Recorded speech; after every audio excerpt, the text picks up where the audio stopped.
to RECO12 Speaker Meeting Podcast. I'm Justin. I'm a child of an all-powerful and all-loving God and a recovering addict, and I'm blessed to be the host of this meeting and podcast.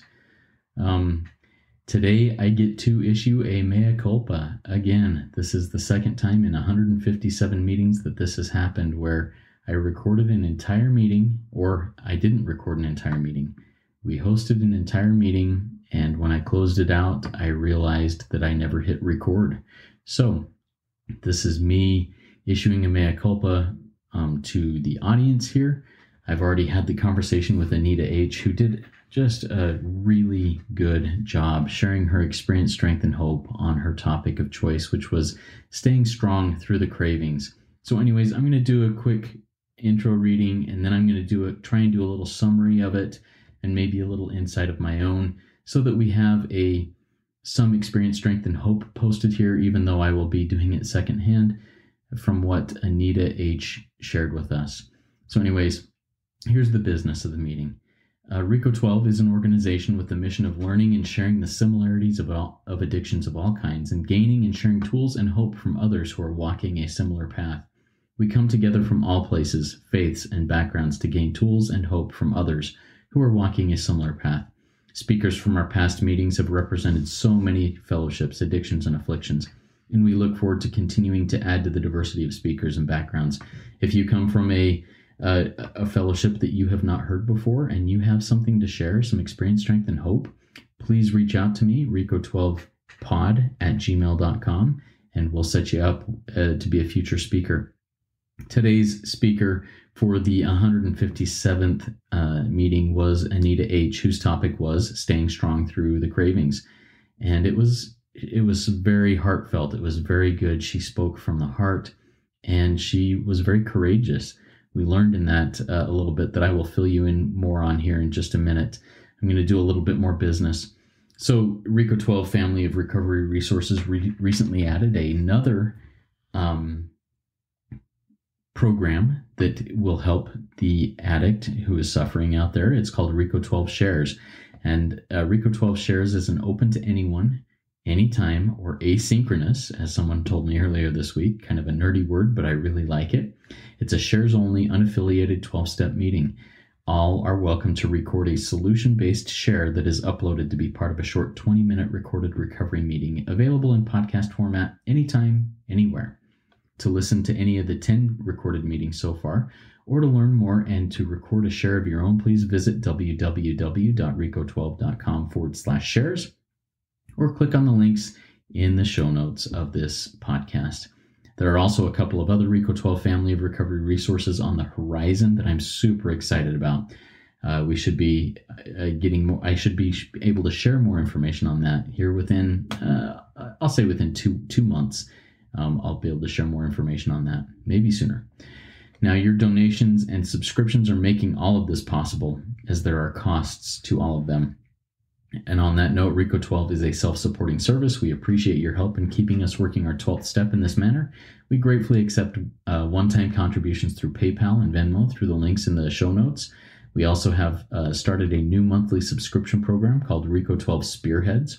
To join in and help support these cool projects, please consider donating at reco12.com/support. The link will be in the show notes. All right.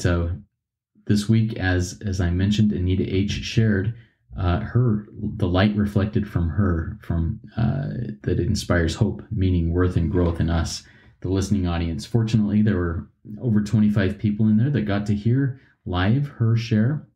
And those people, I'm sure, walk away a better person, a stronger person because of that share. The rest of you get a little synopsis based on my notes. But here's a little bit about Anita. This is her bio that she sent me. So Anita, like me, is also from Spokane, Washington. And that makes it even harder because I know her and I didn't hit record here. But anyways, she was born and raised here. Her sobriety birthday from alcohol is November 21st of 2018. She previously worked as a chef. That is where her alcoholism started, or so she thought. In all actuality, from about 14 or 15 years old, she was already planning how she would drink. Then, at the age of 19, she began drinking. At age 20, one of her coworkers died right in front of her, and that experience caused PTSD. This is when her alcoholism really got bad. And as she later shared, she also started mixing cocaine with that and had a drug addiction also. She was chasing alcohol and drugs to try and get the images out of her head. She nearly drank herself to death in 2018, and the damage she did to her organs from this drinking is unfortunately permanent. She says that each day comes with a new challenge, but she has to take it one day at a time. Alcohol, Anita says, does not care who you are, how many degrees you have, how rich you are, or how much you are loved by others. Now, her share was really, really powerful. So some of the things she talked about is that she went over a little bit of her history, talked about cocaine being mixed in there, and talked a little bit about the experience she had watching her coworker die in front of her and the panic that ensued and the trauma that brought about. And she just had to find a way to numb those feelings, to get those images out of her mind, and nearly, like in the intro, nearly drank herself to death. She developed pancreatitis in 2018. She spent nearly 9 months of 2018 in the hospital, including 2 weeks in a coma. And she shares that while in the coma, her grandparents came to her while she was in the coma and said, "Hey, God isn't done with you yet." And so that brought about a change. She talked about how in her teenage years, she rejected church, she rejected God. At 17, she believed she was an atheist. And then in the room where her coworker was dying, her boss and she, as they were trying to figure out what to do while paramedics were there, her boss turned to her and said, "I think I feel Jesus in the room with us." And that kind of hit Anita, where she said, "Yeah, I think I do too." And that kind of turned a key in her belief in a God, but still did not cure her from alcoholism. Now, some of the things that she said that some of the character defects that she identified in herself were the propensity to isolate. When things are hard, she wants to isolate. And she talked about how she gets out of isolation by connecting with others, by taking her dog for a walk, by getting out of the house, by going to the pharmacy because it's at Target. And heck, there's fun stuff to do at Target. And I'm really grateful that I'm remembering these things. Good stuff. She talked also an analogy on cravings. She said, when I mix alcohol in my life at any point, when I mix whatever it is that becomes an addiction in my life at any point, it's like pouring pepper in a salt shaker. I'm as a child, as a non-addict, as whatever, my salt shaker is just pure salt. But mixing in alcohol or drugs or whatever the addiction is can be compared to having pepper poured in there. And it doesn't matter how long you shake the salt out after being clean from the addiction. Every once in a while, a grain of pepper is going to come up, and that represents a trigger or a craving that may come up that needs to be addressed at that time. And that was an interesting visual that she shared that I found quite powerful. She addressed a couple of things about the anxiety she has about being on Zoom. And how during COVID she stopped working her program because of that anxiety, because she couldn't go out in public and the anxiety of Zoom. So her joining us for this was a big deal. And man, that just kind of puts a knife in my side that I didn't hit record, but she did a great job. I'm so grateful for that. Some of the questions asked were how being involved in recovery helps with mental health, because she also suffers from mental health issues, as alluded to here, with anxiety and depression, isolation. And she answered that beautifully, as when one is worked, the other one is lifted. And when the willingness to do one isn't there, the other one suffers. She also talked about looking for blessings in hard things. That is something that really hit me, is when she does a gratitude journal, and she, even on the hard days where her organs are failing, the damage she did in addiction is permanent, and she has to go in every 6 weeks and have a procedure done on her pancreas to help things function and to help her function because of the pain. But she always writes basically a gratitude journal. She checks in with 2 of her friends, 5 things she's grateful for, even on those hard days, and it really helps a lot.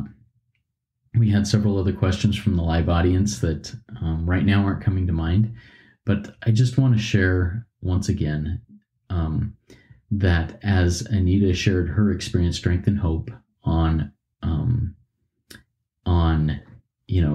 overcoming cravings, being strong through the cravings,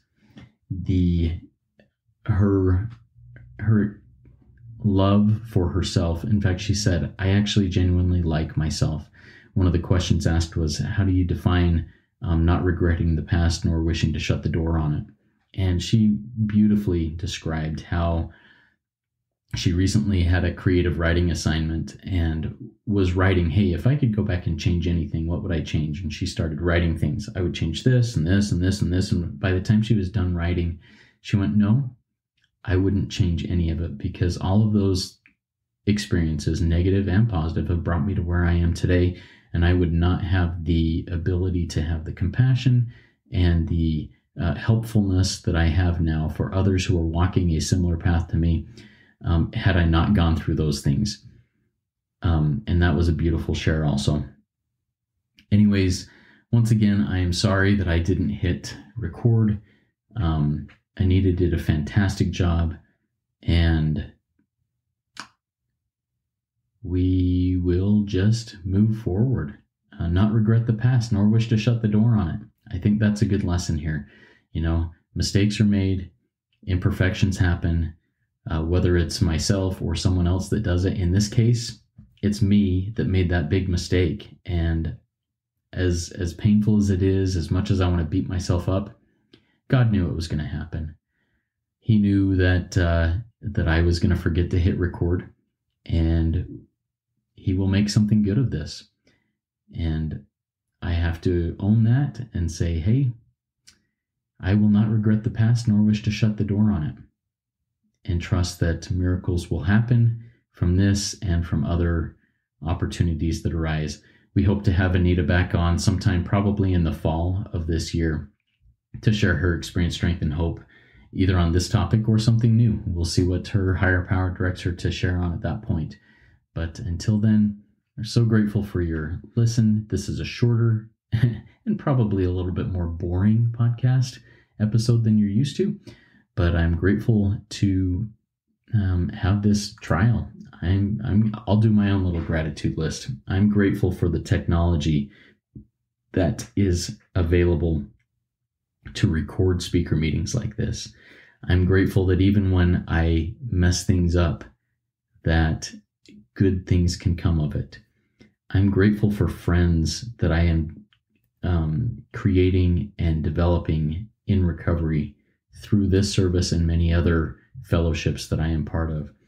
And I am just grateful for you, the listening audience of RECO12, and the great things that you do as you go forward and try to put into action the things you may learn from our guest speakers and the things that you feel inspired to do.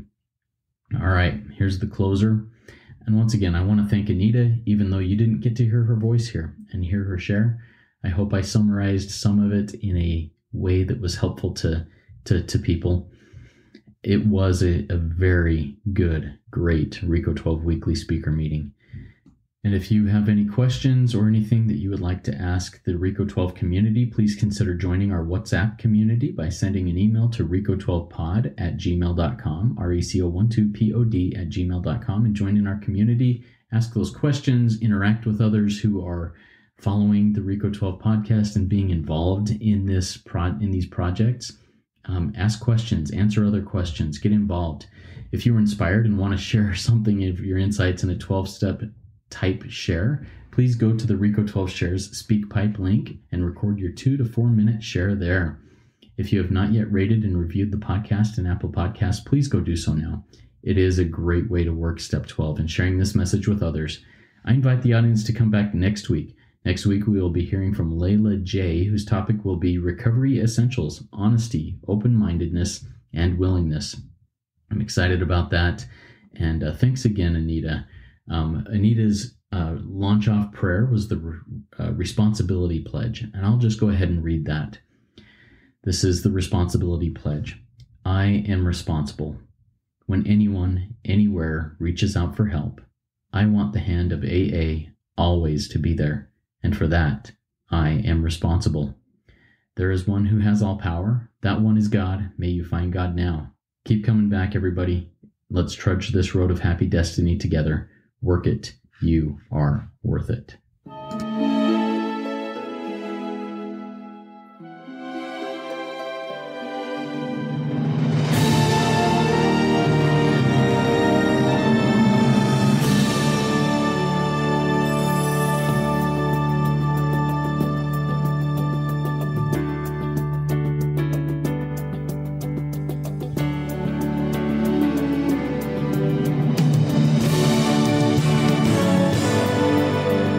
Standing still a moment, carving out this time, reflecting on the landscape of this life of mine.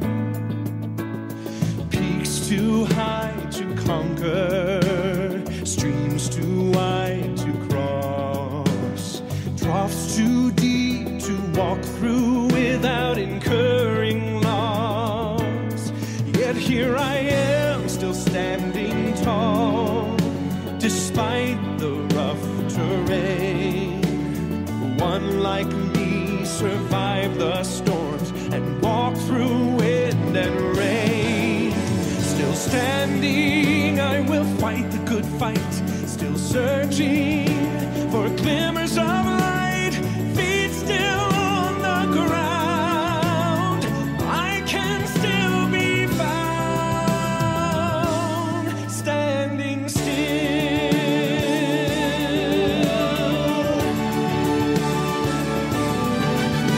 My wings are torn and tattered, but I know I still can fly.